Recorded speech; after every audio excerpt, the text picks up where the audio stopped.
예수님의 발자취를 따라가 보는 여정. 이스라엘 최북단에 위치한 헬몬산으로 시작합니다.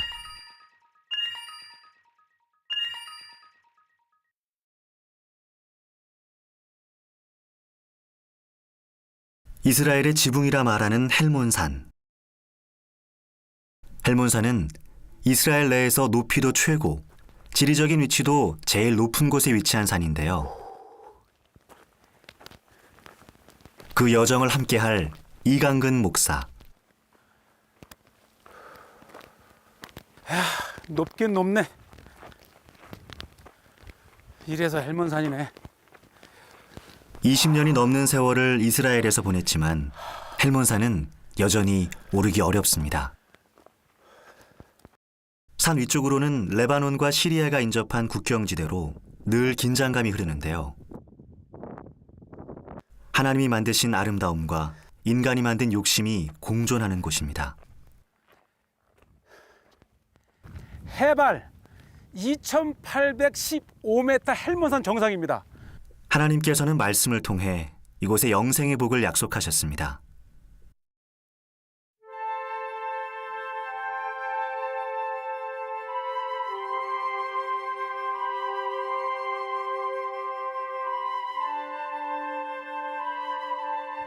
한여름에도 가을과 봄을 느낄 수 있는, 그러니까 예루살렘보다도 10도나 더 낮고요.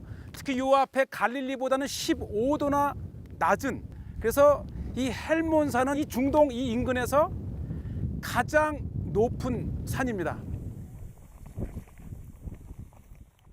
하나님께서 말씀하신 축복의 땅, 풍요와 영생의 복을 뜻하는 헐몬의 이슬.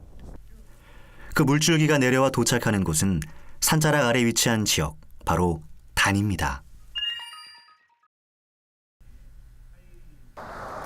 구약시대 이스라엘의 최북단 도시. 이스라엘 12지파 중 단지파가 이주하면서 붙여진 이름 단. 이곳은 메마른 이스라엘 땅에서 드물게 물이 풍부한 지역입니다. 산줄기를 타고 폭포수가 흘러내릴 만큼 풍족함을 누리는 지역. 건조한 광야지대인 이스라엘에서 좀처럼 보기 드문 풍경에 연일 사람들이 모여들기도 합니다. 이 물줄기가 흐르는 곳은 바로 가이사랴 빌립보인데요. 헤롯의 아들 빌립이 로마 황제와 자신의 이름을 합해 만든 지명입니다. 당시 사람들은 이방신을 섬기는 제단을 만들었고 여러 신들을 숭배했습니다.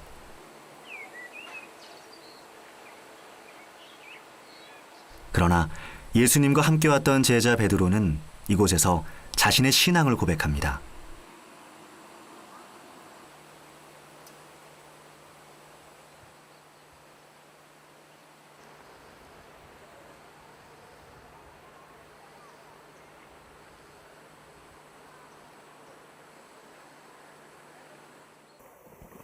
단과 가이사랴 빌립보에서 흐른 물줄기가 모여 흐르는 것이 바로 요단강입니다. 이곳에서는 아주 특별한 체험을 할 수 있는데요. 마슈롱카, 제마쿰 카약 나콘? 네, 나이메온, 젤리. 나이메온. 겐. 오케이. 우리가 이 요단강을 보고만 가는데 이번에는 요단강을 한번 타고 배를 한번 타보는 특별한 체험입니다. 물살이 거센 요단강의 상류. 와, 대단하네요. 아, 물살이. 와, 내가 요단강에서 배를 타다니. 요단은 단에서 내려온다는 뜻입니다. 트럭하러 이렇게 많은 물이 갈릴리로 흘러들어갑니다. 보통 갈릴리로 흘러들어가는 세 강이 있는데 지금 우리는 세니르강, 그다음에 단, 그다음에 바니아스, 그 세 개가 만나서 갈릴리로 한번 가보는 거예요. 래프팅이 가능한 것은 이스라엘의 지형적 특성 때문인데요. 요단강 상류와 하류의 높낮이 차이가 커서 상류의 물은 매우 급하게 아래로 흘러내립니다. 야, 요단강이 이렇게 거친 물이 흐르는 줄은 몰랐어요. 오, 요단강 너무 거칠어요. 이제까지 우리가 보고 상상했던 것과는 매우 다른 새로운 요단강을 만났습니다. 샬롬 샬롬. 자, 이제 조금 잔잔해졌는데 사실 우리가 요단강 하면 예수님의 세례를 생각하면서 뭔가 잔잔하고 뭐 거룩할 것 같은데 정작 요단강 상류는요, 지금이 물이 가장 적을 때인데도 와 이스라엘에 이런 장소가 있어요. 요단강입니다. 애굽을 탈출해 젖과 꿀이 흐르는 땅 가나안으로 들어서던 이스라엘 민족들이 건넌 마지막 경계선. 풍요의 땅, 천국의 상징이었던 요단강은 이제 이곳을 찾는 여행객들의 좋은 쉼터가 됩니다.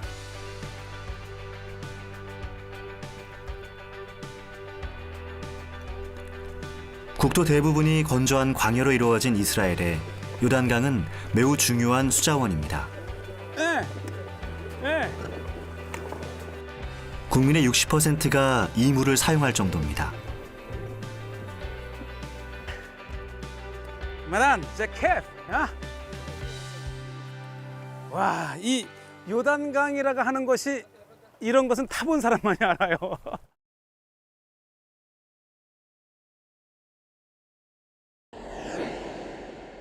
헬몬산에서 흐른 물줄기가 요단강을 거쳐 모이는 곳은 바로 거대한 호수 갈릴리입니다.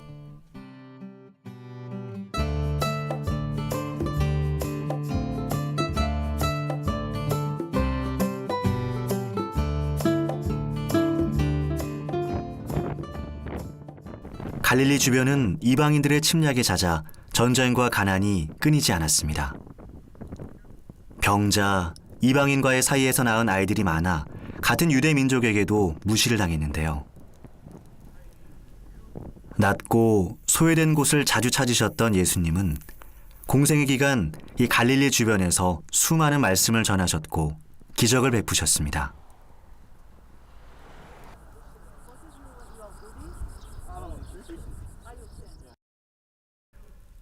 갈릴리 호수를 둘러싼 여러 지역 중에 한 곳인 마가단. How are you? We are from CBS from Korea. Welcome. Glad you could make it to Magdala. This is Yes. the place where you're going to walk where Jesus taught. Yeah, expecting. Yes. This way? Let's go. Yeah. With maybe in the 최근 next 이곳에선 years, 예수님이 활동하시던 그 당시의 집터와 항구, 회당이 발견됐는데요. across the sea is where a miracle took. So we can imagine Jesus Christ arrived here. Yes. And then we are here now. We are here Wow, now. exciting. We're walking where Jesus walked. Wow. and taught. 여기서 발견된 항구터에서는 배를 타고 갈릴리 호수를 건너오신 예수님의 행적을 느낄 수 있습니다.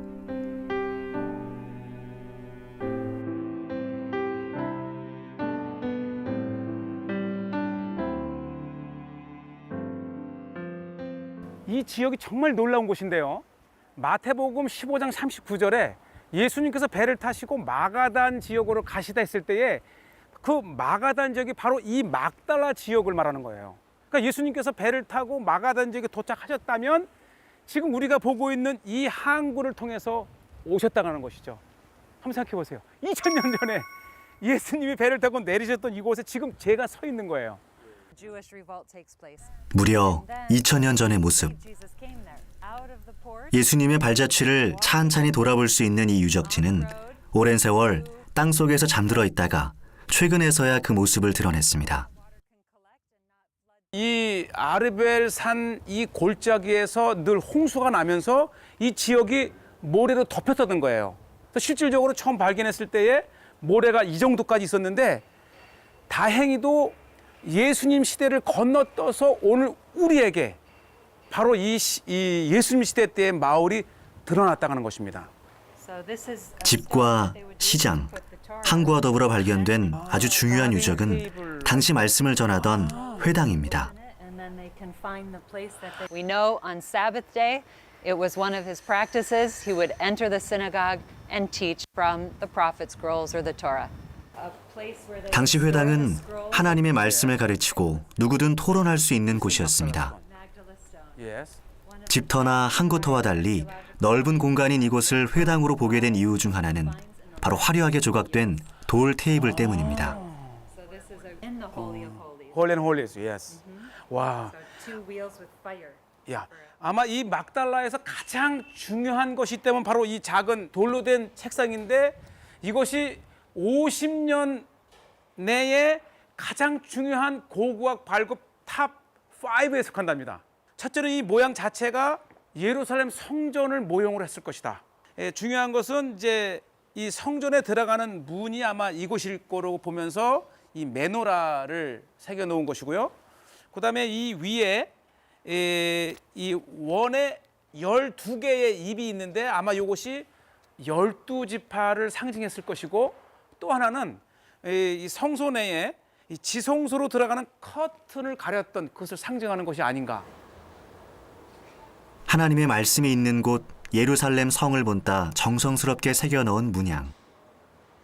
하나님을 온전히 따르고자 했던 마음이 지금도 선명하게 들리는 듯합니다.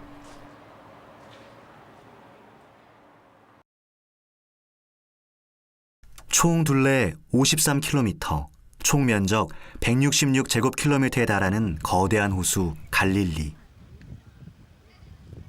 갈릴리 주변에는 수영복을 입은 사람들이 거리를 가득 메우고 있습니다.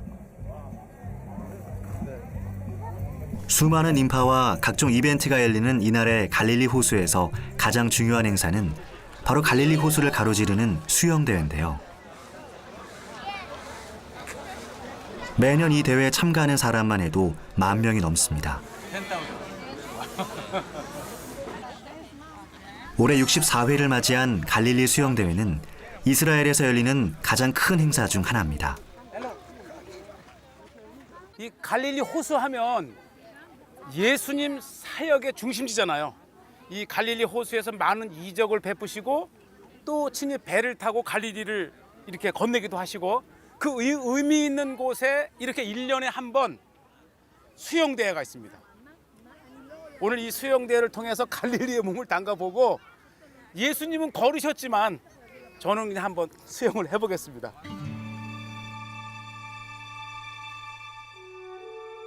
예수님께서 사역을 다니며 수없이 건너셨던 곳. 풍랑이 거센 갈릴리 호수에서 물 위를 걷는 기적을 보여주셨던 예수님. 그곳에서 사람들은 호수에 몸을 담그고 물살의 출렁임을 온몸으로 느껴봅니다.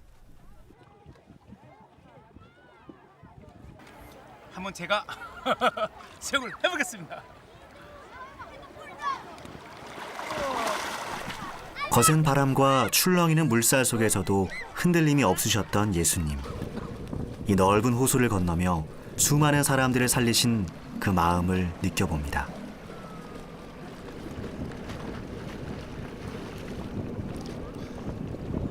저는 여기까지. 이 수영대 총 길이가 5km래요. 5km. 저는 한 몇백 미터 정도에 맞췄는데 예수님이 사역하셨다는 이 호수에 수영대에 참석했다. 여기에 의미를 부여하겠습니다. 전 여기까지입니다. 바다라고 표현할 만큼 넓은 갈릴리 호수는 예로부터 해상교통, 배로 이동하는 것이 발달했던 곳입니다. 시원한 호수의 바람을 가르며 돌아오는 길. 완주는 하지 못했지만 보트에 몸을 싣고 사역길에 예수님이 느끼셨을 갈릴리 호수의 바람을 느껴봅니다.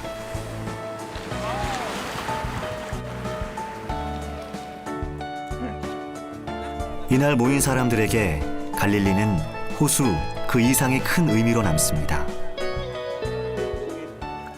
Yes, Jesus. He walked. Yeah. Over there. We care about it very much.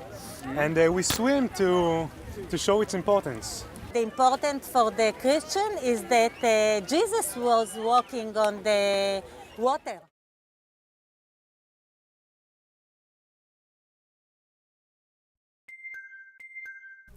나사렛과 가나, 가버나움, 벳세다까지 갈릴리 호수를 둘러싼 예수님의 수많은 사역지가 있습니다. 그곳을 돌아보는 데는 여러 가지 방법이 있는데 좀 더 여유를 갖고 볼 수 있는 방법을 택해봅니다. 여기 맞네. 샬롬, 많이 심어. 이제 택하나 오픈하임? טוב, אני רוצה להזכיר אחד.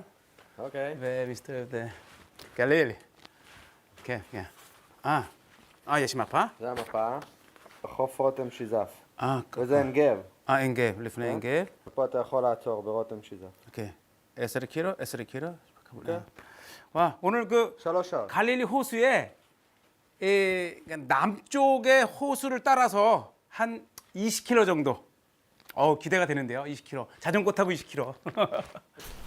지도와 함께 여행에 필요한 안전장비를 갖추고 자전거를 건네받으면 이제 갈릴리 호수를 따라 또 다른 여정이 시작됩니다.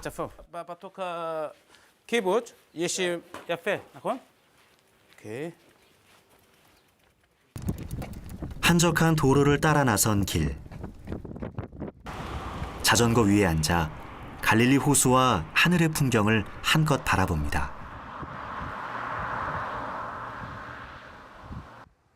바삐 지나가는 자동차에서는 볼 수 없었던 풍경과 간간히 전해오는 호수의 내음이 물씬 풍기는 길에서 만난 예수님의 흔적. 자전거를 타고 둘러본 예수님의 발자취 첫 번째는 바로 오병이어의 기적입니다. 보리떡 5개와 물고기 2마리로 5,000명을 먹이신 기적. 배고픈 군중을 위해 베푸신 그 은혜를 기리며 세워진 곳이 바로 오병이어 교회입니다.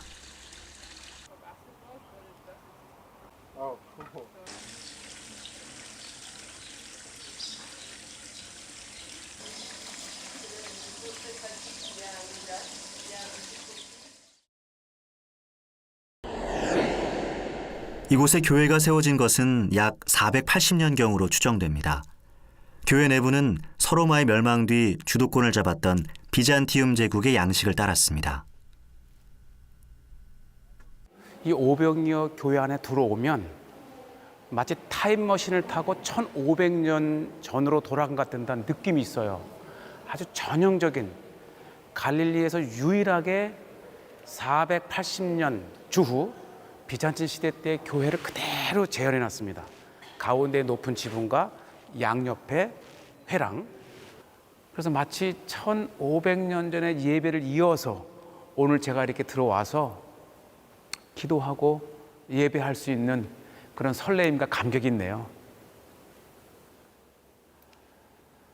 굶주린 자들을 위해 베푸셨던 기적. 당시 예수님은 말씀만 전하신 것이 아니라 모여든 사람들의 배고픔까지도 하나하나 살피시고 그들의 목소리를 들어주셨습니다.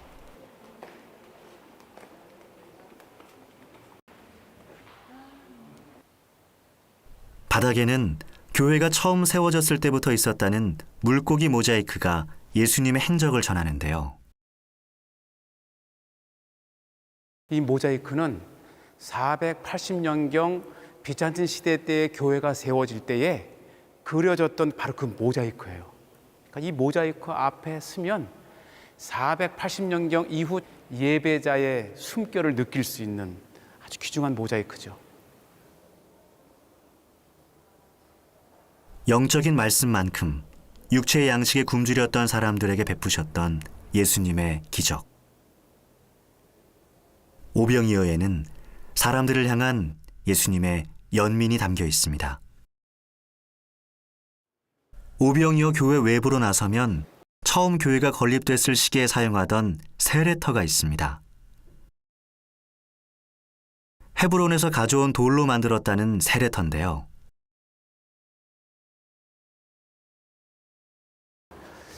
이 세례터인데 어떻게 당시에 세례를 했을까?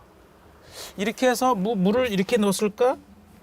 아니면 이렇게 한번 들어가 보는데 이렇게 해서 세례를 했을지. 어쨌든 이게 십자가 모양을 하면서 4사람을 이렇게 앉게 한 것 같아요. 그리고 각 사람마다 이렇게 이제 돌을 파서 이렇게 이제 세례 도구를 놨었는데 어쨌든 이 세례터가 있었다가 하는 것은 계속 개종자가 있었다는 거예요. 또는 전도자.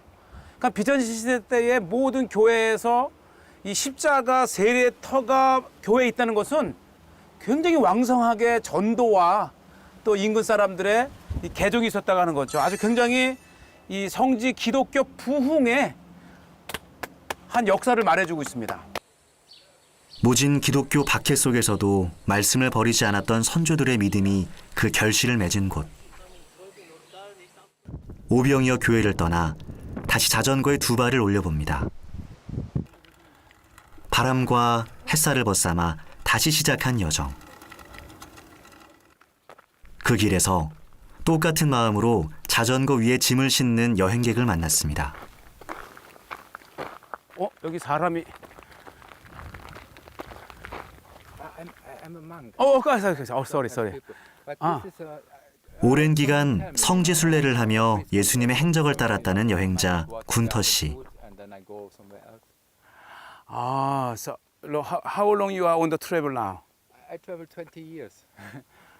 For 7 years I travel with the car, and the last 7-8 years I travel with the bicycle.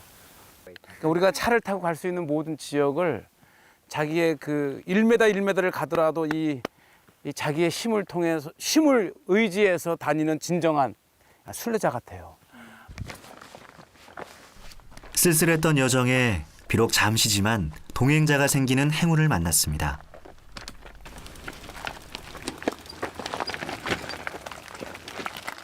둘이 보는 풍경은 혼자 느꼈던 것과는 또 다른 아름다움을 선사해 주지 않을까요? Everywhere, you can do many 함께 이야기를 나누며 가는 길. things. 예수님과 제자들도 길을 걸으며 이렇게 이야기를 나눴겠죠. 마음을 나눌 동행자가 있다는 것에 새삼 감사함을 느끼게 됩니다.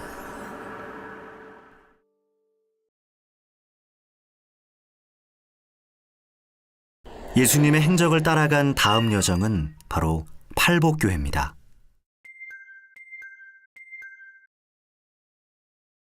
예수님께서는 갈릴리 산중에서 수많은 군중을 모으신 후 사람이 가질 수 있는 8가지 복을 말씀하셨습니다.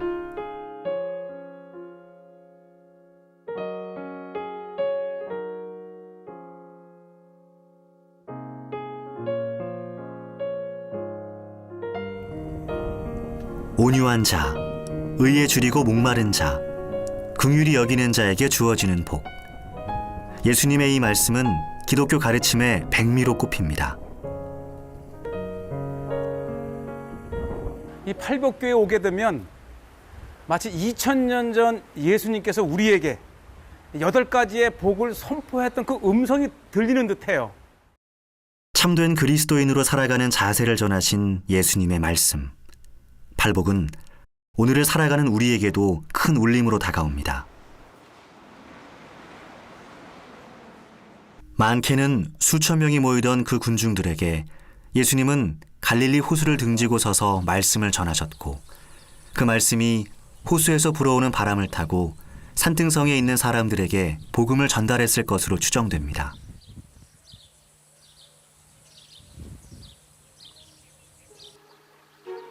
예수님의 사역과 떼놓을 수 없는 곳 갈릴리 호수는 이렇게 바람으로, 물결로 그 말씀을 전하는 역할을 했습니다.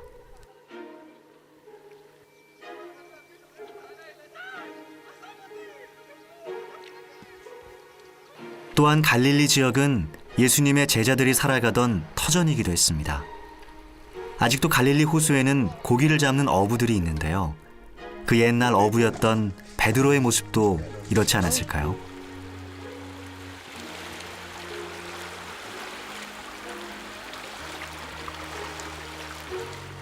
호수 위에 이는 풍랑을 잠잠케 하시고 갈릴리 호수 위를 걷는 기적을 보이셨던 예수님의 발걸음. 그리고 많은 군중에게 전하셨던 그 말씀들을 이 갈릴리 호수는 지금까지도 잘 담아두고 있습니다.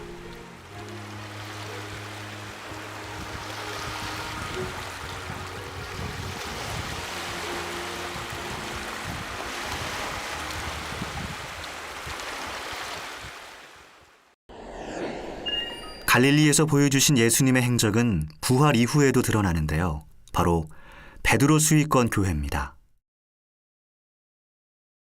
베드로가 부활하신 예수님을 만나 함께 아침 식사를 했고 예수님께서 마지막으로 베드로에게 말씀을 전하신 곳에 세운 교회.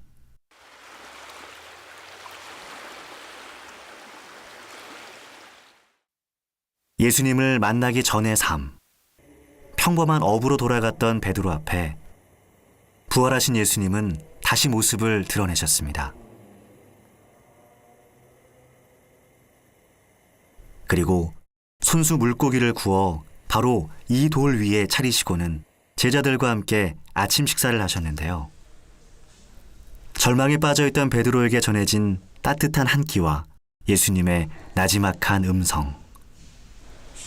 밤새 잡은 물고기를 베드로와 함께 드신 주님께서 내가 나를 사랑하느냐? 내가 나를 사랑하느냐? 내가 나를 사랑하느냐? 그때 베드로가 내가 주를 사랑하나이다. 주님께서 말씀하십니다. 내 양을 먹이라. 이것은 베드로뿐만 아니라 오늘 사는 우리에게 이 땅에 전도하며 주님의 천국의 복음을 전하라는 그러한 명령이 이곳에서 시작이 됩니다. 십자가를 지고 가시던 예수님을 베드로는 3번이나 부인했고 이곳 갈릴리로 돌아왔습니다. 그리고 예수님은 그런 베드로를 다시 찾아오셨습니다. 이곳에 교회가 세워지기 전부터 있던 돌 계단. 예수님은 이곳에 서서 제자들을 부르시고 식탁으로 불러 앉히셨을 것으로 생각됩니다. 이 계단을 걸으며 예수님은 베드로에게 다시 지상에서의 마지막 명령, 사람들에게 말씀을 전하라는 사명을 전해주셨습니다.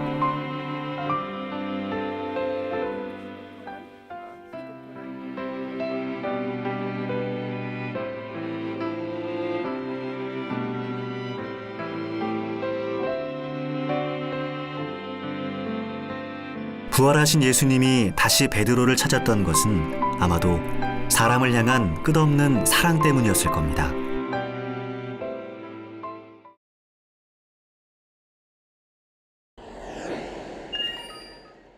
갈릴리 호수 위쪽으로 올라가면 예수님의 주요 사역지 가버나움에 이릅니다. 가버나움은 예수님 제2의 고향이라 일컬어질 정도로 사역의 중심지가 된 곳인데요. 당시 무역과 상업이 번창해 약 2만 명의 주민이 살았다고 합니다.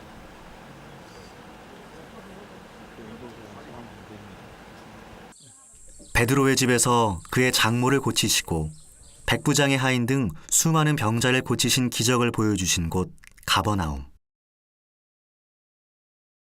그러나 당시 경제적으로 풍요로웠던 가버나움 사람들은 그들의 생명수였던 예수님의 말씀을 잘 받아들이지 않았습니다.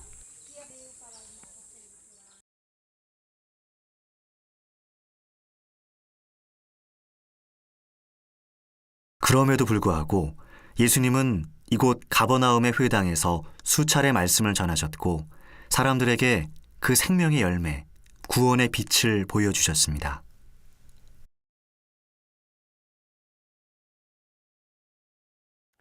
특별히 제가 서 있는 이 회당은 역사적인 예수님 시대 때 이후 지금까지 그 자리에 서 있는 회당입니다. 그래서 이곳에 서면 마치 예수님의 본향에 온 듯한, 신앙의 본 동네에 온 듯한 그러한 느낌이 있어요.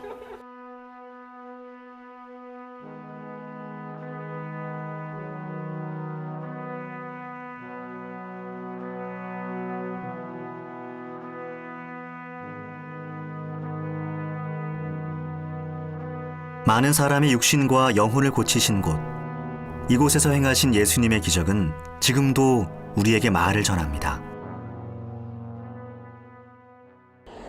가버나움과 더불어 예수님 사역의 중심지라고 하면 바로 나사렛을 꼽을 수 있습니다. 마을 사이사이 험한 산속을 가야 하는 곳. 아마도 예수님은 이 길을 오가며 말씀을 전하셨을 것입니다.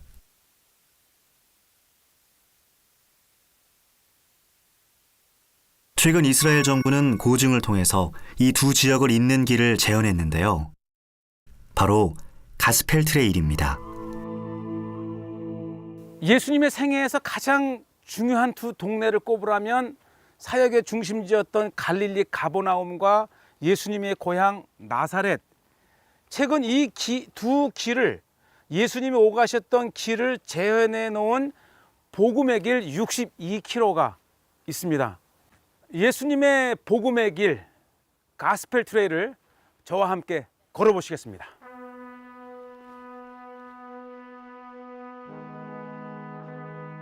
하늘과 산 속에서 간간히 불어오는 바람, 나무들을 벗삼아 가는 길,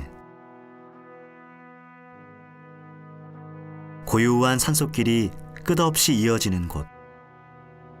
말씀에 의지하지 않는다면 이 산속을 홀로 걷는 일은 굉장히 두려운 일일지도 모릅니다.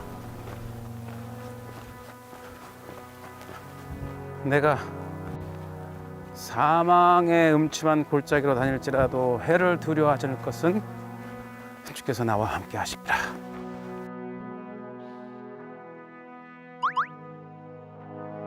예수님의 사역지를 따라 걷는 이 길이 평탄하지만은 않습니다.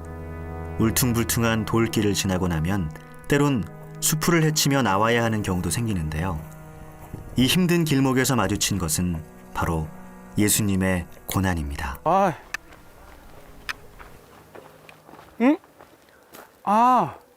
크라이스트 손이라는 예수님의 면류관이라는 나무예요. 야, 지금 이 시기가 가장 독이 오를 시기, 굉장히 따가워요.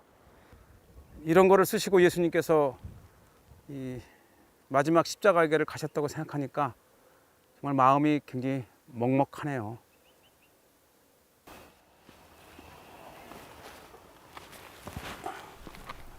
가스펠 트레일을 걷는 동안에는 중간중간 놓인 표지석이 반가운 있었죠. 동반자이며 이정표의 역할을 합니다. 예수님이 걸으셨던 길, 편한 자동차 대신 바위와 흙길을 한 걸음 한 걸음 내디디며 온전히 예수님만을 바라보게 됩니다. 이렇게 진짜로 걸어보니까 이 걷는 느린 속도만큼 이 예수님께 집중할 수 있는, 정말 이 일상에서 다양한 생각이 떠오르면서 모든 것을 다 씻어버리고 이 점점 마음이 예수님에게만 집중되는 그런 그 정화의 그런 마음이 느껴지네요. 가버나움에서 나사렛까지 총 길이 62km에 달하는 길. 그 길고 긴 여정에서 이 땅에 복음을 전해야 한다는 예수님의 말씀을 다시 한번 되새깁니다. 이 길의 끝에는 예수님의 어린 시절의 모습을 찾아볼 수 있는 나사렛을 만날 수 있습니다.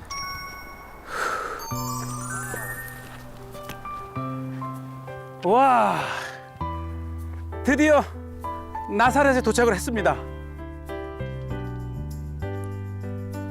갈릴리 호수에서 남서쪽으로 20여 킬로미터 떨어진 곳에 위치한 나사렛.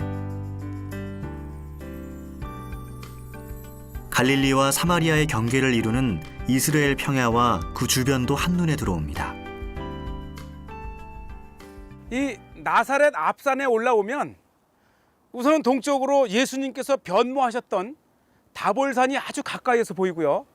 아마 어린 시절부터 이곳에 놀러 오시면서 이 이스라엘 골짜기를 오가던 이방인들을 보시면서 아마 이방인들의 그 마음에 대한, 그 이방인에 대한 그 마음을 품지 않았나, 그러한 것을 이해할 수 있는 곳입니다. 해발 430m 고원지대로 온화한 기후와 아름다운 경관이 일품이지만 예수님 당시 이곳 나사렛은 이방인들의 땅과 가깝다는 이유로 경멸과 조롱의 대상이 되기도 했습니다. 이 나사렛에 예수님 당시 때의 유적지가 발견된 곳이 있어요. 실질적으로 예수님 당시 때 삶이 있었던 곳인데 그곳을 잘 재현을 해서 마치 우리나라의 민속촌과 같은 곳이 있는데 오늘 그곳을 마치 타임머신을 타고 2000년 전으로 돌아가서 예수님의 생활상을 한번 엿보겠습니다.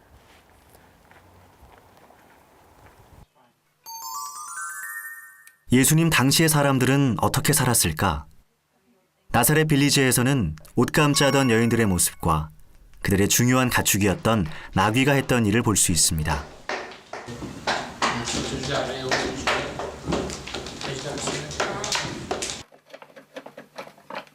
만약 예수님이 이곳에 사셨다면 어땠을까요? 요셉을 따라 일하던 어린 예수님의 모습도 상상해 보게 됩니다. 그리고 농사에 쓰이던 도구들도 모두 볼 수 있는데요. 이 팔레스타인의 들녘의 밀과 보리를 어떻게 잘라 추수를 했을까? 요겁니다. 이게 풀 같은 건 쉽겠지만 이 밀이나 보리 짚은 강하잖아요. 그럼 자세히 보시면 이 톱니가 있어요. 그러니까 이만큼 잡고 안쪽에 딱 눈 다음에 이렇게 톱질을 하는 거예요. 이렇게. 우리의 낫과 비슷한 이 농기구는 안쪽에 톱니가 있어서 억센 밀과 보리단을 추수하는 데 제격입니다. 추수를 마친 후 탈곡은 나귀의 몫인데요. 바닥에 추수한 곡식을 깔아두고 그곳을 나귀가 지나갑니다.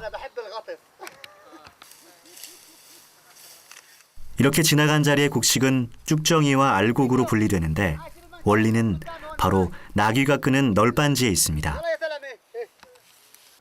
사실 이게 끌고 다닌 것을 바닥을 보면 여기에 돌을 껴서 좀 더 잘 갈리게 하는 건데 이런 것들을 수없이 박는 거예요. 그래서 수없이 박고 계속 돌면 아주 자세하게 이렇게 이 알맹이와 짚이 이제 분리가 됩니다.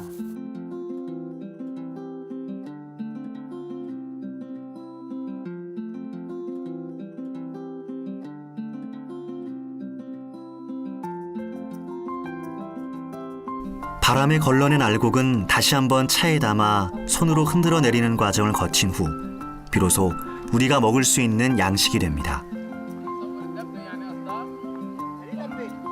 이렇게 하면 알맹이는 키 안으로 떨어지고 지푸라기는 남잖아요. 이게 어떻게 보면은 이 우리 한국의 옛날 농촌 그 추수랑 거의 비슷해요. 저도 어린 시절에 이렇게 했거든요. 예, 이렇게. 예, 알맹이가 떨어지네요. 예. 이스라엘이 위치한 지역에서 가장 흔하게 볼 수 있는 나무 중 하나가 바로 올리브 나무입니다.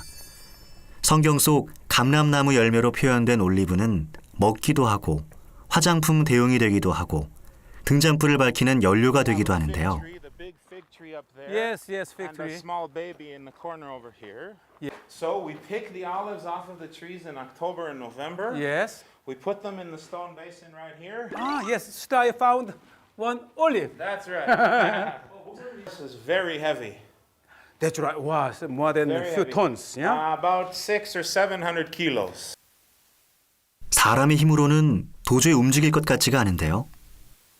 Then we tie the donkey to the beam. Yes. Today maybe we do You can this do it? work. Yeah, let's do this. 원래는 이 나귀가 해야 되는데 등치 보세요. 우리 같이 하자입니다. I'm the donkey. 오케이. Okay. 이 연자방아 밑에 올리브를 넣고 돌리게 되면 올리브가 으깨지는데요.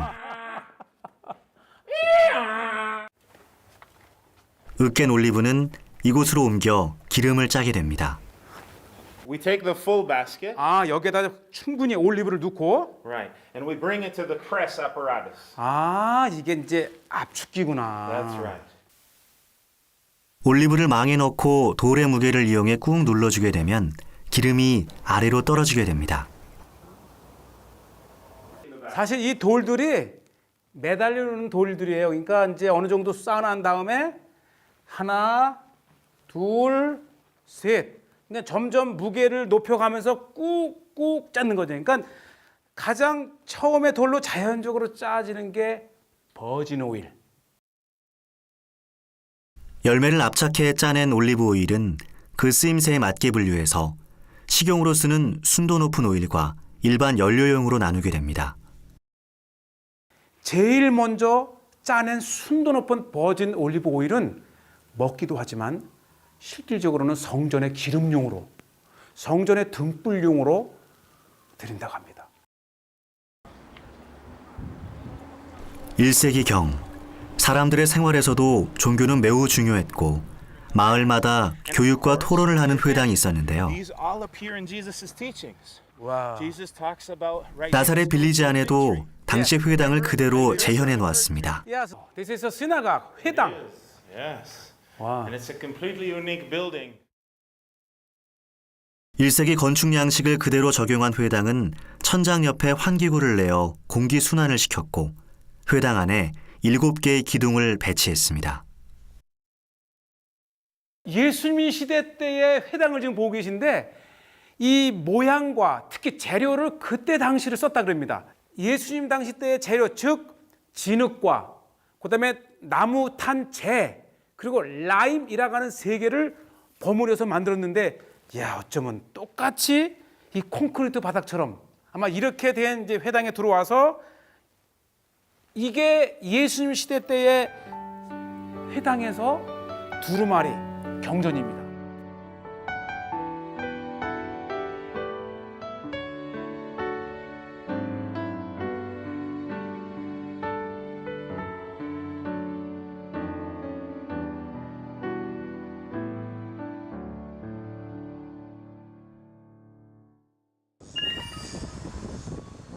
예수님이 공생의 전까지 사셨던 곳 나사렛. 이곳은 이스라엘에서 기독교인의 비중이 제일 높은 도시 중 하나입니다. 믿음은 다르지만 이곳은 지금 기독교인과 유대인, 무슬림이 함께 살아가고 있습니다.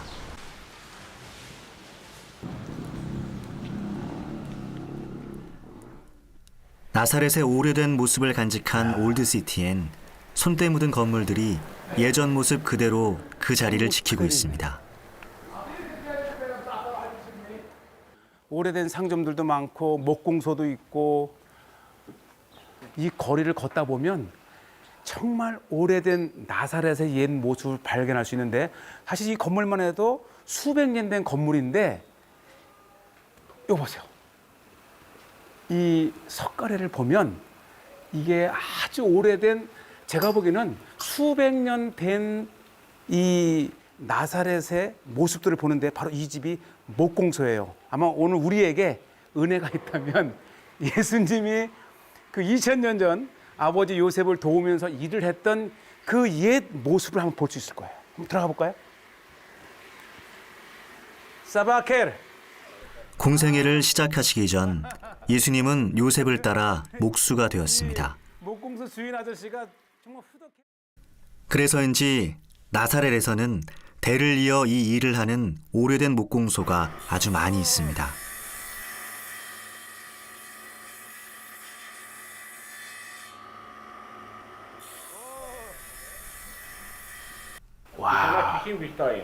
아, היה אבא, כן. ואבא היה חולה, ואני להמשיך אחרי אבא, ואותו דבר. 아버지와 할아버지의 흔적을 간직한 목공소.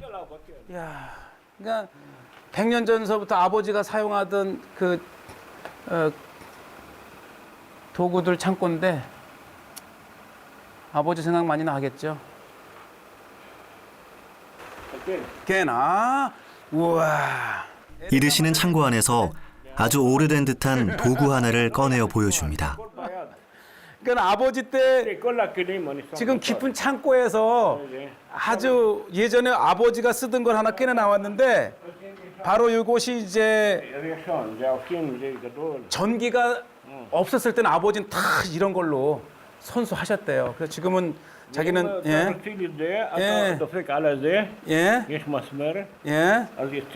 그러니까 이런 기구를 이용해서 이 깎는 그 두께도 조정해 가면서 손수 깎아놓고 이렇게 아버지 시대 때는 다 이렇게 아버지 할아버지 시대 때는 전혀 전기가 없었대요. 그러니까 이렇게 했는데 자기는 이제 전기가 와가지고 더 이상 이게 필요 없잖아요. 이거 보세요, 먼지. 할아버지와 아버지를 따라 목수가 되었고 예수님의 말씀을 따라 하나님의 자녀가 된 이드 씨. 그리스도인으로 예수님이 나신 곳을 지키며 그 발자취를 따르고 싶다는 그의 바람이 앞으로도 계속되길 기도합니다. 슈크란. Inshallah. Lapo. 야, 바이바이. Ahlan, ahlan.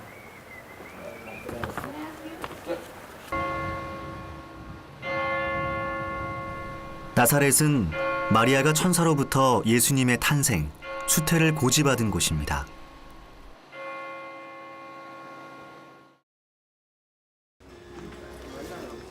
당시 인구 200~300명에 불과했던 나사렛에서 처녀인 마리아의 잉태는 아마 큰 사건이었을 것입니다. 마리아는 당시 낮고 초라한 자신의 집에서 천사로부터 예수님의 수태를 전달받았는데요. 그곳에 세워진 교회가 바로 수태고지 교회입니다.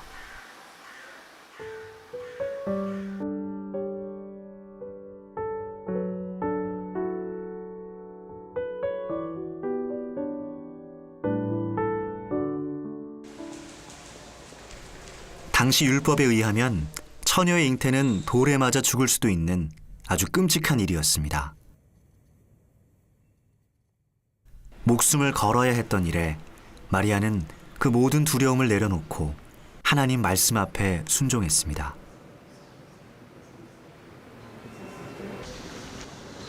초라하고 좁은 마리아의 집. 권력도 재산도 없었던 지극히 평범한 여인에게 일어난 일. 그러나 하나님의 말씀 앞에 순종함으로 우리는 구원의 은혜를 받을 수 있었습니다.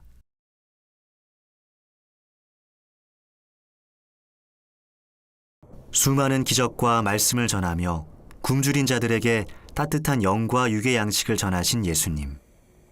이 길을 통해 우리는 하나님이 주신 축복과 그 의미를 다시금 깨닫게 됩니다.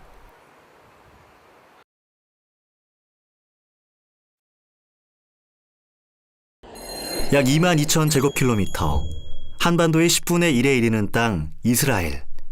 역삼각형으로 생긴 이스라엘 남부는 대부분이 광야지대입니다.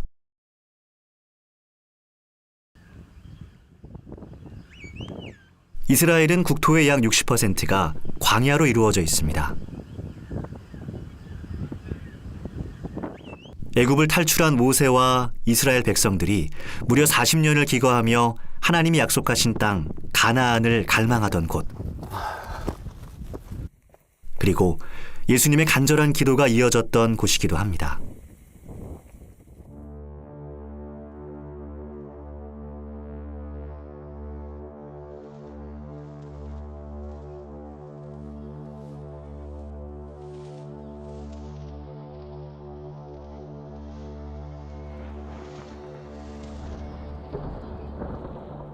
본격적인 공생애를 시작하기 전에 이 광야에서 40일간을 금식하며 기도로 준비하신 후에 이 땅의 사역을 시작하신 유대 광야입니다. 풀조차 제대로 자랄 수 없는 메마른 땅에서 오직 하나님만을 의지하며 기도하고 나아가야 했던 광야의 길.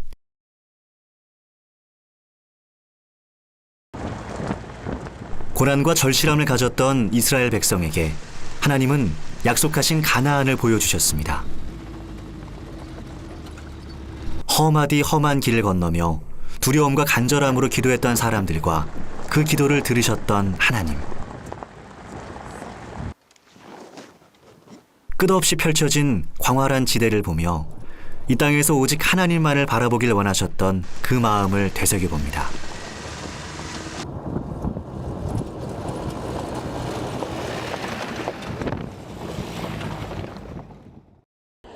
애굽을 탈출한 이스라엘 백성들이 제일 처음 정복한 곳은 바로 여리고입니다. 온전히 하나님을 바라보기까지 광야에서 40년을 보낸 이스라엘 백성들이 가나안에 입성하기 전 여호수아가 함락시켰던 곳인데요. 여리고에 들어서면 가장 흔하게 볼 수 있는 것이 바로 대추야자, 성경 속 종려나무입니다. 가을철이 되면 여리고 시장 곳곳에서 이렇게 대추야자를 볼 수 있는데요. 안녕하세요. 안녕하십니까. 이 정도면 한 20km 갑니다. 한 송이에 20km. 종려나무 열매는 성경 속에서 종종 찾아볼 수 있습니다. 예수님께서 예루살렘 성에 입성하실 때 군중들이 흔들었던 나무가지가 바로 이 종려나무 가지입니다.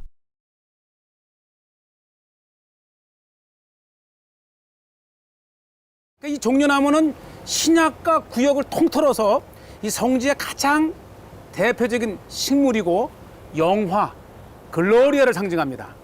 맛도 기가 막혀요. 고운 맛 같으면서도 굉장히 달아요. 쫄깃쫄깃하고요. 드시고 싶으시죠? 맛있어요. 대추야자는 이스라엘을 포함한 중동 지방의 대표적인 간식거리입니다. 아주 오래전부터 이곳에 서식하며 이 땅의 흥망성쇠를 지켜본 나무이기도 한데요.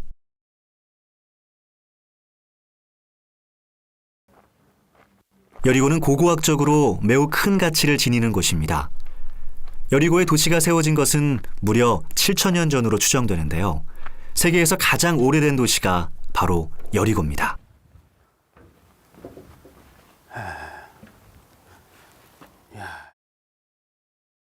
모세가 광야에서 죽은 뒤 여호수아의 영도 아래 이스라엘 백성이 처음 정복한 도시.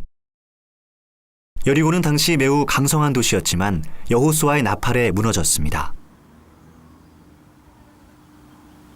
이 탑까지 구비했던 여리고 성을 볼 때 아마 가나안 성의 첫 성이지만 굉장히 강성했던, 그러면서도요 가장 오래된, 아마 이 지구상에서 가장 낮은 지역의 가장 오래된 성 중에 하나가 바로 여리고 성입니다.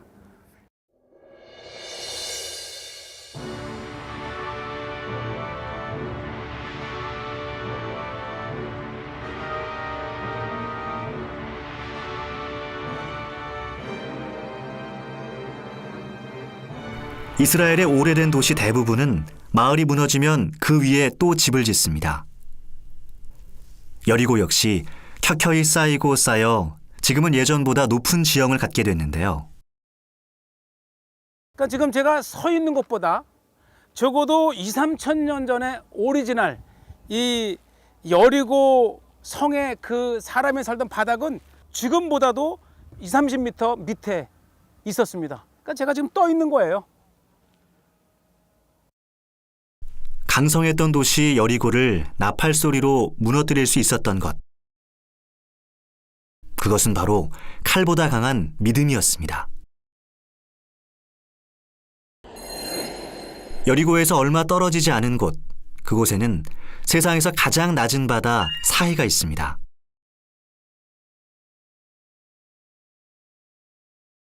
헬몬산에서 흐른 물줄기가 갈릴리 호수와 요단강을 거쳐 마지막으로 모이는 곳. 사해는 이스라엘에서도 대표적인 휴양지입니다. 사해의 진흙은 피부에 좋다고 알려지면서 관광객들에게 아주 인기가 높습니다. 죽음의 바다라 불리는 곳 사해. 그러나 이름과는 달리 사해는 새로운 생명력을 얻은 듯 사람들이 모여들고 그들에게 즐거움을 선사하는 곳으로 변했습니다.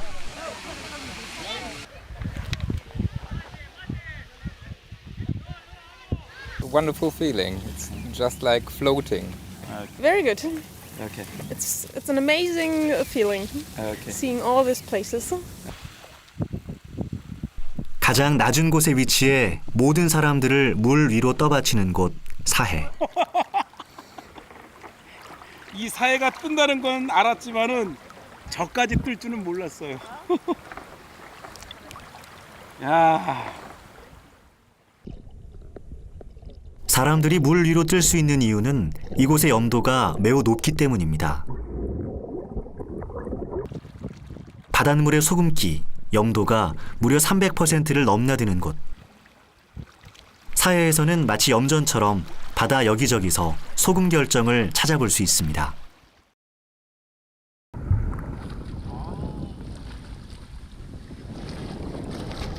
보세요, 이게 자연적으로 한 건데 마치 수정 같아요. 수정.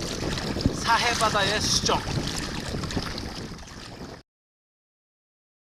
지구상에서 가장 낮은 곳에 위치해 이곳으로 흘러들어온 요단강의 물은 더 이상 빠져나가지 못했고 사해 내리쬐는 강렬한 태양에 그대로 물이 증발하면서 지금의 소금 결정이 생겨난 겁니다. 이것이 모두 해수면보다 무려 400m나 낮게 위치한 지형적 특성 때문인데요. 마치 바닥은 얼음판 같고요. 이게 이제 물인데 이렇게 보면 염도가 너무 높아서 마치 이 기름 같아요. 유동체, 이 소금 기름. 야, 이래서 사해를 찾나 봐요.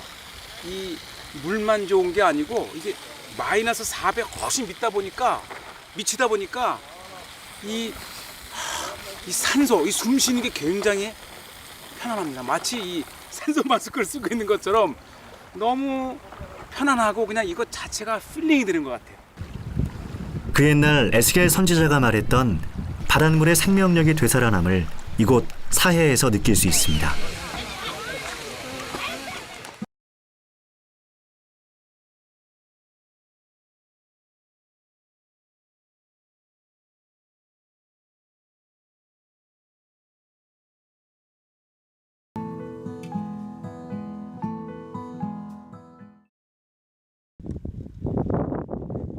사해의 물줄기를 따라 올라간 곳. 그곳엔 이스라엘과 요르단의 국경을 이루는 요단강이 흐르고 있습니다. 예수님께서 세례 요한에게 세례를 받으신 곳도 바로 요단강이죠. 그 강을 따라 올라간 길에서는 철조망이 끝없이 펼쳐지는데요. 1967년 일어난 이스라엘과 중동 국가들과의 전쟁. 전쟁의 상흔은 사라지지 않고 요단강 주변에 고스란히 남아 이스라엘의 아픈 현대사를 대변하고 있습니다.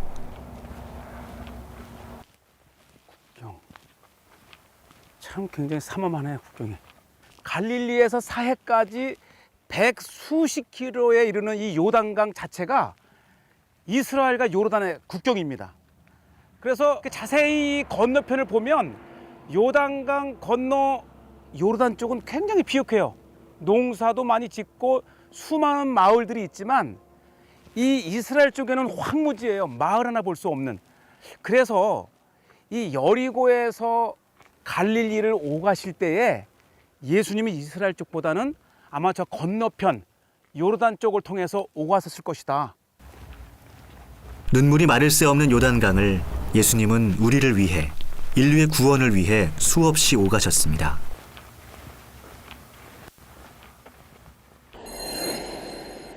요단강에서 본 아픔이 고스란히 반영된 곳, 바로 예루살렘입니다. 하나님의 언약궤가 있는, 그리고 예수님의 숨결이 서린 곳. 온전히 하나님의 땅이어야 할 예루살렘의 현재 모습은 매우 복잡합니다. 이스라엘 땅을 두고 오랜 세월 전쟁을 한 참담한 결과인데요. 기원전 10세기 이곳에 다윗이 이스라엘을 세웠고 솔로몬이 거룩한 성전을 지었던 성서의 땅.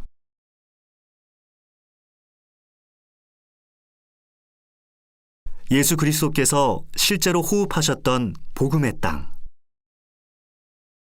그런데 지금 거룩한 예루살렘 성, 그 중심에는 이슬람 사원이 그 위용을 자랑하며 서 있습니다. 마호메트가 승천했다는 황금돔과 예수님의 무덤이 있는 성묘교회가 마주하는 곳. 그것이 지금 이스라엘이 처한 상황입니다. 끝없는 분쟁이 일어난 도시. 처음 이 예루살렘 땅에 사람이 살기 시작한 것은 기원전 1800년경으로 알려져 있습니다. 예루살렘을 크게 번창시킨 때는 다윗 왕 시절, 기원전 10세기경입니다. 광야에서 기도하며 하나님을 바라던 사람 다윗은 이스라엘을 통일하고 이곳 예루살렘을 수도로 삼았습니다.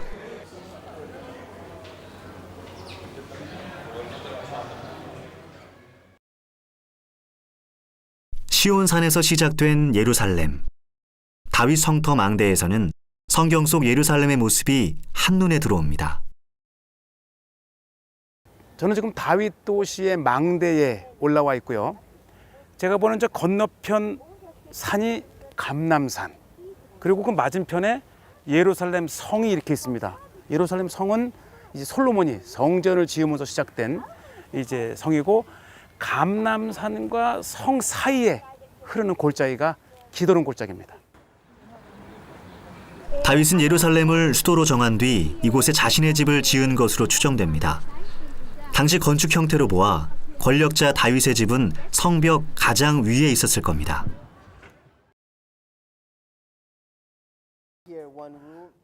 유적지 안에서는 히스기야 왕 때의 관료 이름이 발견되는 등 이곳이 다윗의 집터라는 이유들이 하나둘씩 나왔는데요.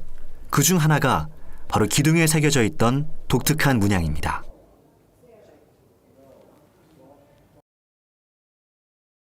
이곳에서 발견된 건축 양식인데 마치 양의 뿌리를 이렇게 마른 듯한 저 문장인데 저것이 이곳에서 발견된 거예요. 바로 다윗 시대 때의 대표적인 건축 문양. 얼마나 중요하냐면 오늘날 이스라엘의 5세켈짜리 동전에 바로 저 문양이 들어와 있습니다. 이곳이 바로 다윗 시대 때의 궁이었다가는, 다윗의 도시였다가는 결정적인 증거가 바로 이 문양입니다.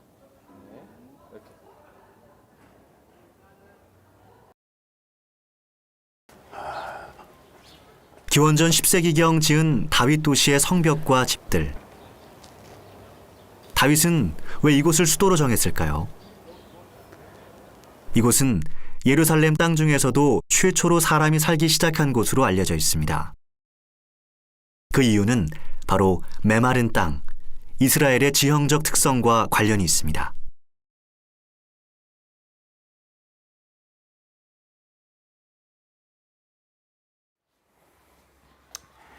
예루살렘이 도시로서 시작할 때에 가장 필요했던 것이 무엇일까? 바로 물입니다. 바로 이 다윗이 예루살렘을 시작할 때에 바로 이 물이 있었기 때문에 가능했는데, 그 샘이 바로 기혼샘입니다. 기혼샘. 한번 내려가 보시죠.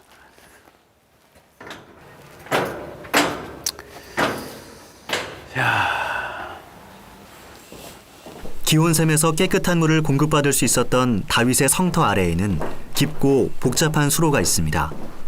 이 수로를 만든 것은 기원전 700년경 히스기야 왕 때입니다.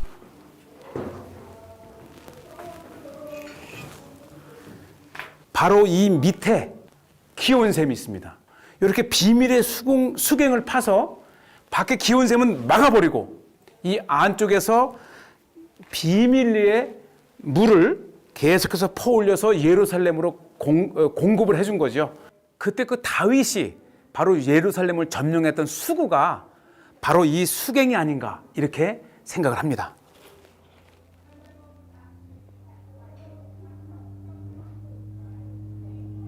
총 길이 530m, S자 구분 형태로 설계되어 당시에 뛰어난 건축 기술을 엿볼 수 있는데요. 이 터널은 기온샘의 물을 끌어들여 실로암 연못으로 보내도록 만들었습니다.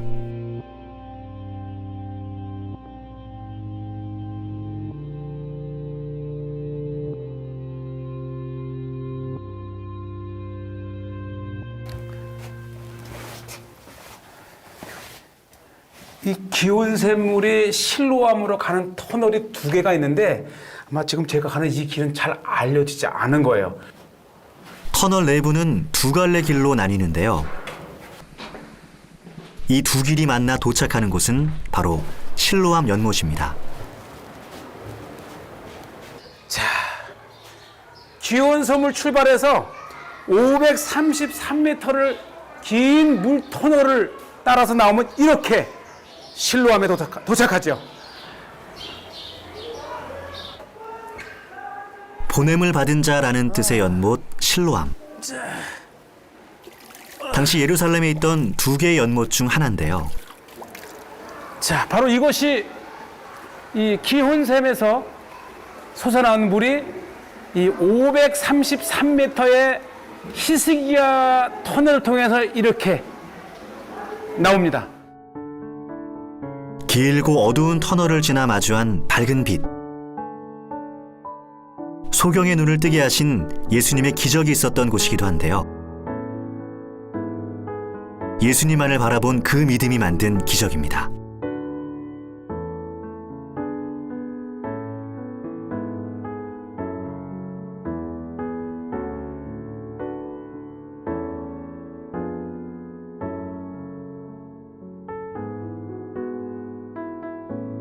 When I see it, it makes the Bible come alive, and it just makes my heart come alive because it's finally like it makes things make sense. Like I'm seeing it, and now it makes sense because I've seen it, and it makes my heart leap because it's like God just speaking to my heart through His land, and through His country, through His people, and just even through old rocks and old waters. It makes my heart come alive. Christians, we believe that we're supposed to follow the light, and the light is in us, who's Jesus, and. It was interesting following her because she had the light on her head. So it was just like a good reminder for me going through too. It was just like keep your eyes straight ahead on the light because otherwise it's darkness around you. So it's kind of what was happening in my heart as I was going through the tunnels. 다윗의 시대를 벗어나 다시 돌아온 예루살렘에는 이스라엘의 복잡한 현실이 보입니다.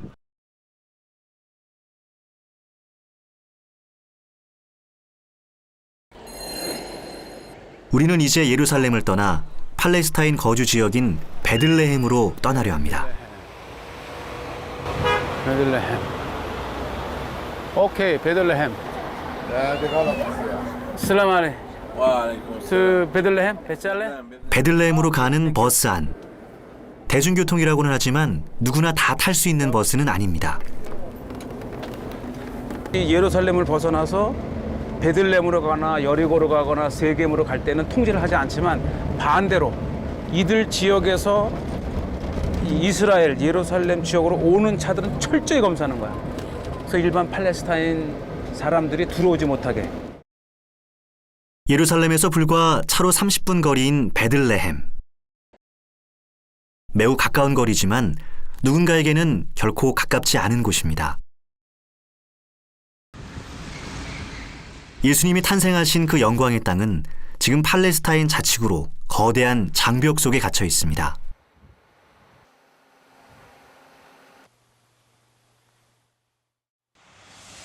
창세기 때는 에브라스로 불리고 미가 선지자가 메시아의 탄생지로 예언했던 곳.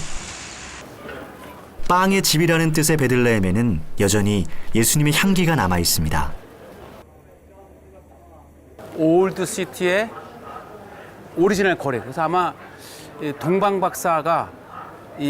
동방박사들이 예수님의 탄생지를 왔을 때 왔던 그 길로 이렇게 추정이 되는 거예요. 크리스마스 때 대행진이라든지 모든 길은 이 길에서 합니다. 그래서 보면 저기 스타 스트리트 그리고 이 별 모양의 돌들. 그러니까 지금 이 뒤쪽이 아주 전형적인 베들레헴의 전통 시장이에요. 예수님 탄생지를 찾아가는 길목. 베들레헴 전통시장 곳곳에서 예수님의 탄생에 관한 흔적들을 찾아볼 수 있는데요. 시장 한켠에서 먹음직스럽게 자리한 이것. 깨와 땅콩 등 견과류를 시럽에 버물린 이스라엘식 강정 씀씀입니다. 이 한 조각에서도 예수님의 탄생을 찾아볼 수 있는데요.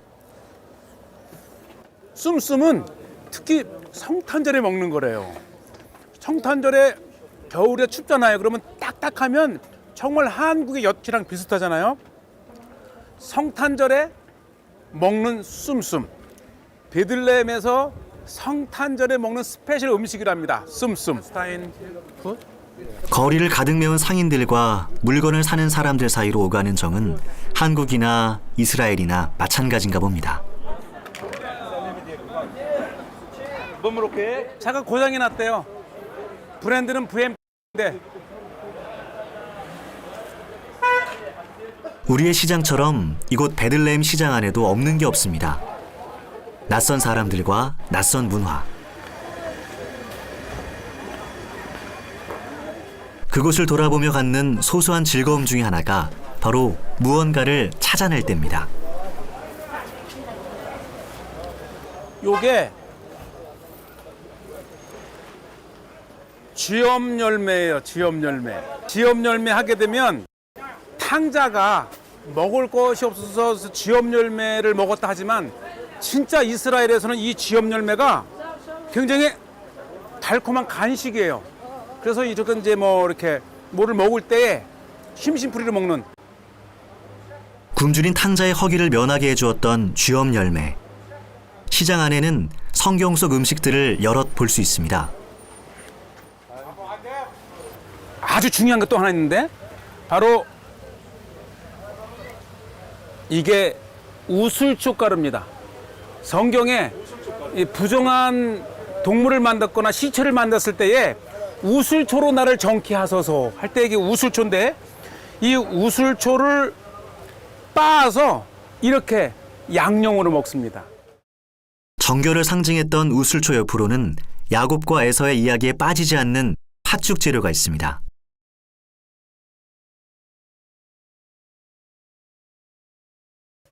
바로 이게 렌틀이라고 하는 것인데 얼마나 이게 맛있었으면 에서가 자기 장자권을 야곱에게 팔면서까지 먹고 싶었던 먹었던 바로 렌틀 팥죽입니다. 팥죽.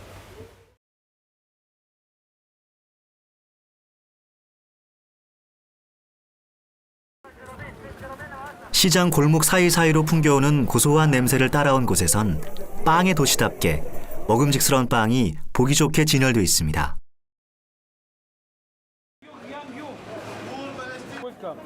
이 팔레스타인 사람들이 주식이 뭔가 빵인데요. 이스라엘에서는 피타라고 하는 조그만 빵이 있지만 여기는 조금 다른데 이걸 호베즈라고 합니다. 빵 한번 이렇게.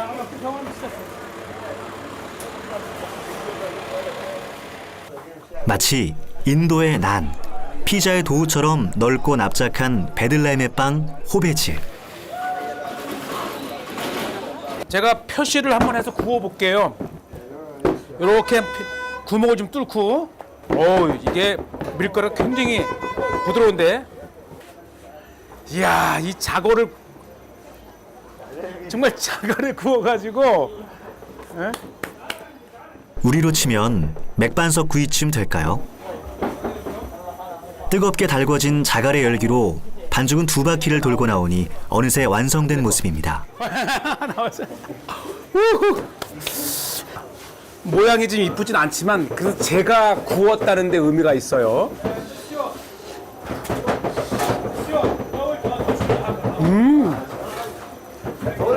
굉장히 부드러워요. 그러니까 이게 아마 빵 전용 밀가루 같은데 모든 것이 막 구운 빵이 맛있고요. 막 한 음식이 맛있어요. 골목 안 빵집을 지나 건너온 시장 끝에는 아주 특이한 복장을 한 사람들을 볼 수 있는데요. 온통 붉은 옷에 화려한 등짐을 진 사람들. 도대체 저 안에 뭐가 들어있는 걸까요?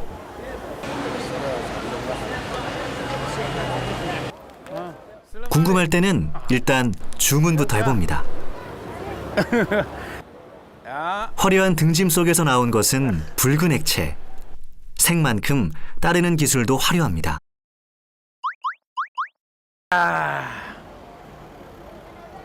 슈크란.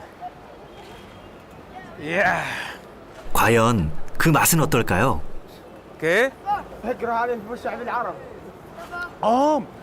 이게 이 맛이요. 쥐엄 열매 차예요. 쥐엄 열매 차. 크롭. 크롭. 이야, 이게요. 아까 우리가 쥐엄 열매를 봤는데 쥐엄 열매가 얼마나 단지 그걸 갈아가지고 이렇게 냉차를 만들어요. 쥐엄 열매 냉차. 이거 특종이네. 시원하고 달콤한 쥐엄 열매 한 잔에 다시 활기를 되찾습니다.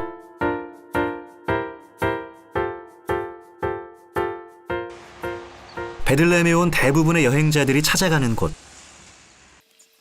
아기 예수님이 탄생한 그 자리에는 이를 기념하는 예수 탄생 교회가 있습니다.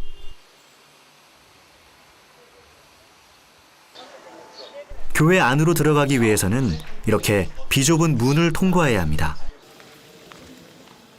고개를 숙이고 낮은 마음으로 겸손한 자세로 들어와야 하는 것이죠. 이방인들이 말을 타고 들어오지 못하도록 좁고 낮은 문을 만들었다는 교회 내부는 오래전 모습을 그대로 간직하고 있습니다. 대부분의 교회가 614년 페르시아 때 다 파괴가 되는데 이곳은 바로 동방 박사들이 예수님께 경배를 왔잖아요.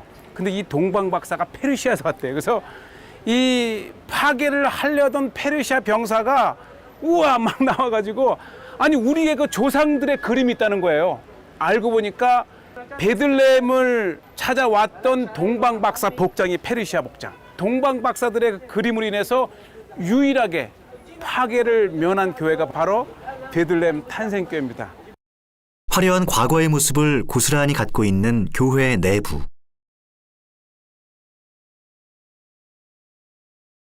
비잔치 시대 때 처음 이 베들레헴 탄생교회가 건축되었을 때에 얼마나 화려했는지를 알 수 있는 것이 바로 이 바닥입니다. 바닥의 모자이크를 보면 색감이라든지 그 모자이크의 디자인이라든지 굉장히 정교하고 화려했었던 것을 일부 이렇게 볼 수 있습니다. 모자이크는 비잔틴 시대 예수님을 경배하던 사람들의 마음을 그대로 간직하고 있는 듯한데요. 좁고 어두운 곳.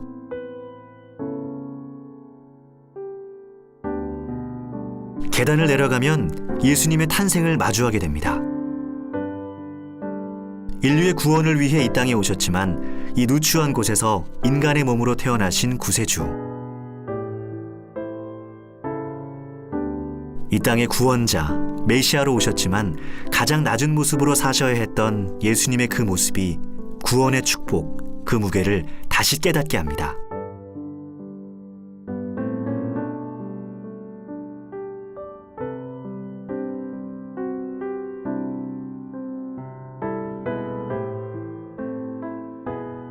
예수님이 탄생하신 곳을 떠나 향한 곳은 벳바게. 예수님의 공생애, 이 땅에서 마지막 기간이 시작되는 곳입니다.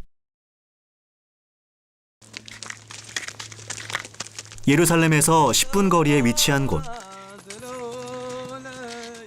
예수님은 이곳에서 나귀를 타고 마지막 일주일을 보내신 예루살렘으로 향하셨습니다. 현재 예루살렘에서 가장 눈에 띄는 것은 이슬람 사원과 유대인의 무덤입니다.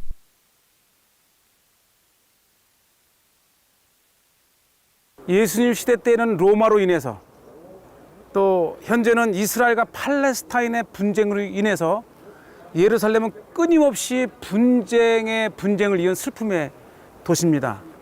아마 이곳에서 예루살렘을 보시면서 우셨던 그 예수님의 눈물, 그 예수님의 슬픔은 오늘날까지 지속되고 있는 것 같습니다. 유대인과 아랍인들의 분쟁.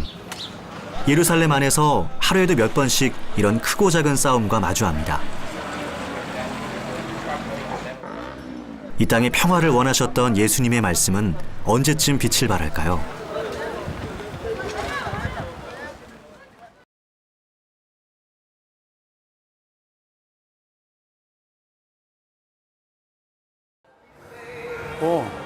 예루살렘 성을 돌아보기 위해 이번엔 좀 색다른 방법을 택했습니다. בוא נראה את המסלול שלנו. אני סגווי פעם ראשונה בחיים. מצוין. לא קשה. אנחנו נעבור בתוך העיר העתיקה. בתוך וניסע חזק. בתוך העיר. 최근에 유행했던 전동보드를 타고 예루살렘 성을 돌아보려고 합니다. 난생 처음 타보는 전동보드. 먼저 간단한 교육을 받게 되는데요. Lean backwards. 몸을 앞으로 하고 쓰게 되면 좀 뒤치고 이쪽으로 하고 싶다면 요거를 약간 이렇게 하게 되면 이렇게 되고 이게 생각보다 어렵지 않아요. 쭉 한번 돌아보겠습니다. 오, 괜찮아요. 넘어지진 않을까 걱정했지만 생각보다 굉장히 쉽게 적응했습니다. 네. 평생 처음 세그웨이를 2분 교육받고 탈 수가 있어요. 와, 판타스틱. 현재 문명과 과거의 유산이 만나 여행에 새로운 재미를 더합니다. 다윗이 수도로 정하고 솔로몬이 성전을 세운 곳 예루살렘. 현재 예루살렘은 1542년 오스만 투르크 슐레이만 왕이 세운 것으로 과거 솔로몬 시대의 성과는 차이가 있습니다.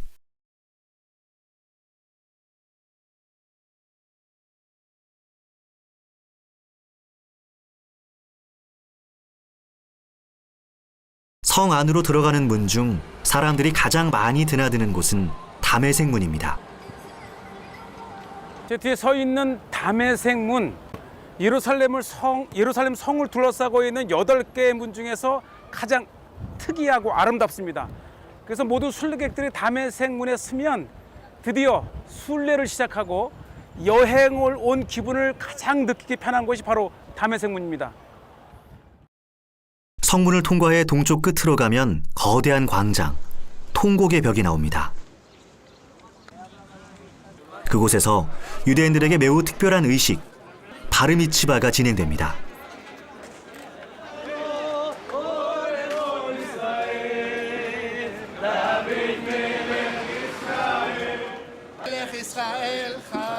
유대인들이 모여있는 곳은 일명 통곡의 벽. 로마인들에 의해 유대 왕국이 멸망하면서 이스라엘 민족은 뿔뿔이 흩어지게 됐고 성전 역시 이 벽만 남았습니다.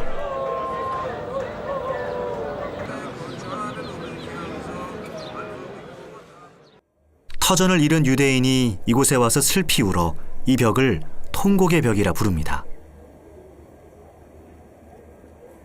Burnt off, like the Romans, and the only place he stays is in this wall. It's the only thing that's left from his house, and from here he stays. So it's the only place we have the God still stays. We learn about it, but we know it's not connection. As Jews and we are Christians, two different things. I don't know, probably can ask the Christians, they know more about it. 1km 남짓한 예루살렘 성은 분쟁의 땅 이스라엘의 모습을 여실히 보여줍니다.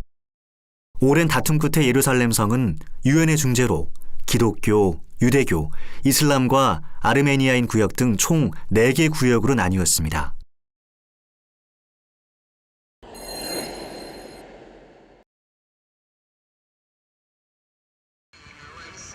예루살렘 성은 아이러니하게도 이슬람의 3대 성지 중 하나입니다. 황금도움이 위치한 곳에서 마호메트가 승천했다고 해서 이곳에 많은 무슬림들이 방문합니다. 그 황금도움 사원 앞으로는 어마어마한 수의 유대인 무덤을 볼 수 있는데요. 자신들의 메시아가 오는 날에 부활을 기다리는 헛된 믿음. 예루살렘 성은 이렇게 슬픔과 탄식이 서립니다.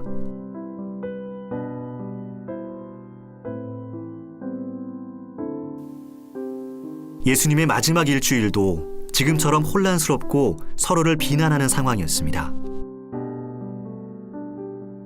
그런 세상을 바라보며 예수님은 앞으로 닥칠 고난 앞에 기도하셨고 그곳 겟세마네 동산에는 교회가 세워져 있습니다. 십자가를 지기 전 홀로 기도하셨던 겟세마네 언덕.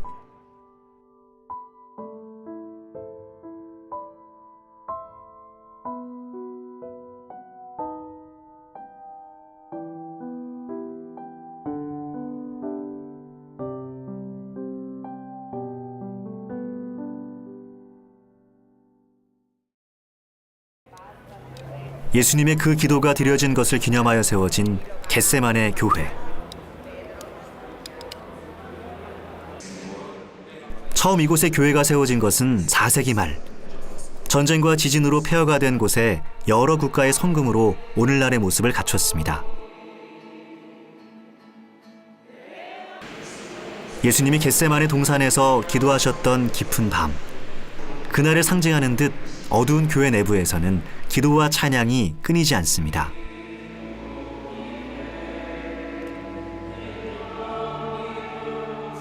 죄로 인한 인간의 고통을 기도로 채우고 아버지 하나님께 간구했던 예수님.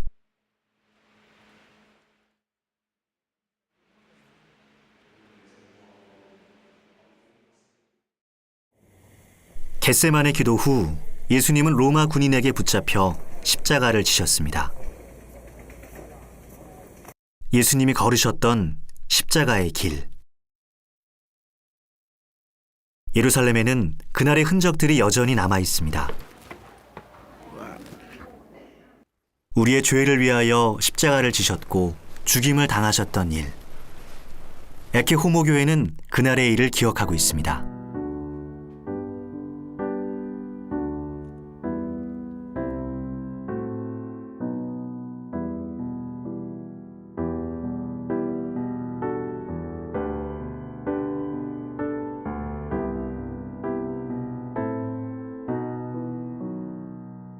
지금 제가 서 있는 이 길은 에케 호모 교회 그 지하에 예수님 당시 때 걸었던 그 로마 시대 때 길을 이렇게 일부를 볼 수 있는 곳에 제가 와 있습니다.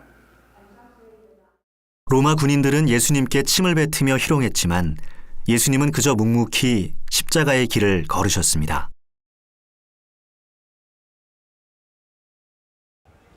베드로가 예수님을 부인한 후 통곡을 한 장소에 지어진 베드로 통곡교회.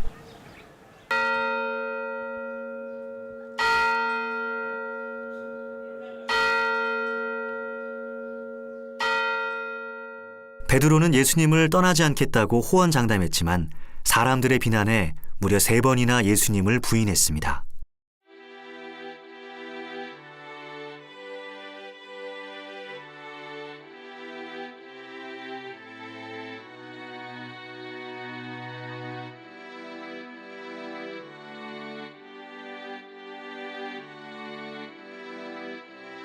베드로의 배신에도 예수님은 그를 비난하지 않으셨고 그 무거운 십자가를 지셨습니다. 예수님께서 6월절 만찬을 잡수신 후에 이곳으로 잡혀오셔서 이제 가야바에게 신문을 받으시고 빌라도에게 넘겨졌던. 그래서 이 교회 지하로 가면 예수님께서 잠시 갇히셨던 지하 독방도 있습니다. 볕 한 점 들지 않는 어두운 지하. 예수님은 빌라도에게 사형 선고를 받기 전까지 이곳 지하 감옥에 계셨다고 합니다. 땅속 끝 절망으로 내려가는 듯 깊게 파인 동그란 지하 감옥에 예수님이 홀로 계셨습니다. 주께서 내가 아는 자를 내게서 멀리 떠나게 하시고 나를 그들에게 가증한 것이 되게 하셨사오니 나는 갇혀서 나갈 수 없게 되었나이다. 곤란으로 말미암아 내 눈이 쇠하였나이다. 여호와여, 내가 매일 주를 부르며 주를 향하여 나의 두 손을 들었나이다.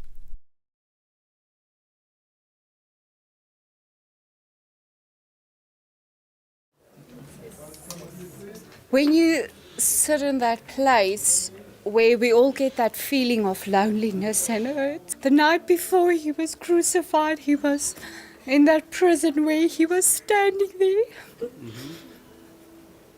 And he was thinking about each and every one of us. And just one more day. Just one more for you, for me, for each and every one of us. And it's something to be grateful for.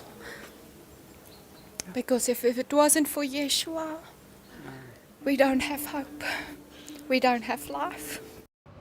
로마 군인의 희롱과 사람들의 비아냥, 제자들의 배신에도 묵묵히 걸으셨던 길. 십자가를 지고 걸어가신 이 길은 14세기부터 수도사들에 의해 재현되고 있습니다. 예수님이 당하셨던 고난. 비아 돌로로사는 십자가를 지신 예수님이 골고다 언덕을 오르고 못 박혀 죽으셨던 그곳까지 이어져 있습니다.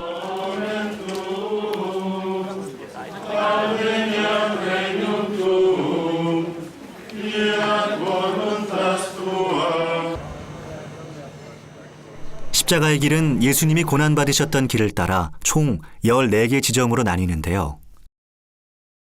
예수님의 희생이 걸음걸음마다 새겨진 곳, 우리 죄를 위해 걸으신 이 십자가의 길은 1.6km 정도로 이어집니다.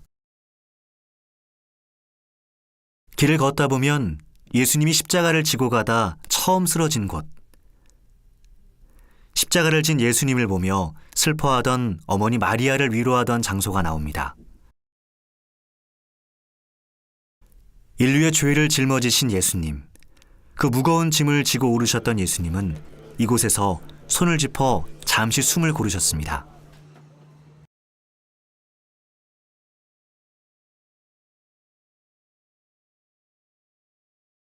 죽음, 그리고 구원의 갈림길. 예수님께서 진 십자가의 무게는 녹록지 않았습니다. 그 십자가를 지고 골고다 언덕길을 오르는 동안 죽음과 직면했지만 피하지 않으셨던 예수님을 만나게 됩니다.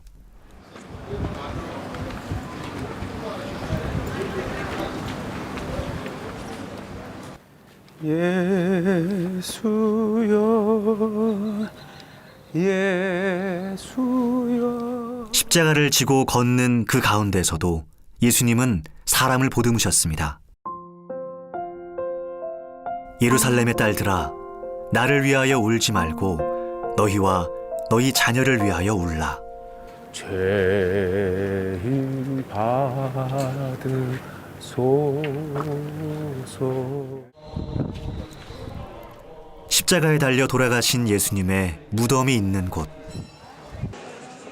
예수님께서 십자가에 못 박혀 돌아가셨던 그날에도 이렇게 많은 사람이 슬피 울었을까요? 교회 안을 가득 메운 사람들 속에 예수님은 자신의 죽음과 부활의 기쁨을 전해주십니다.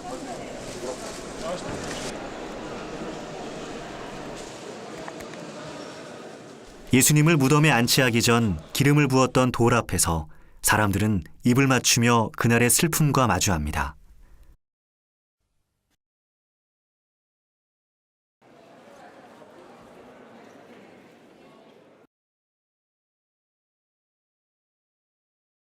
그 누구도 감히 걸을 수 없었던 길. 예수님은 자신의 희생으로 우리를 살리고자 하셨고 고난의 길, 그리고 생명의 길을 걸으셨습니다. 내 영혼을 아버지 손에 부탁하나이다. 이 말씀을 하신 후 숨지시니라.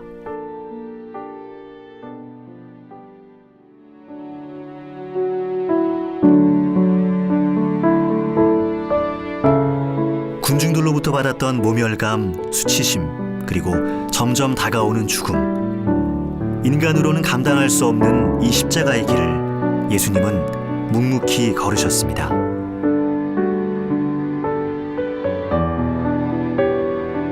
자신의 죽음으로 인류를 살리고자 하셨던 분, 그 한 걸음 한 걸음이 우리를 살렸고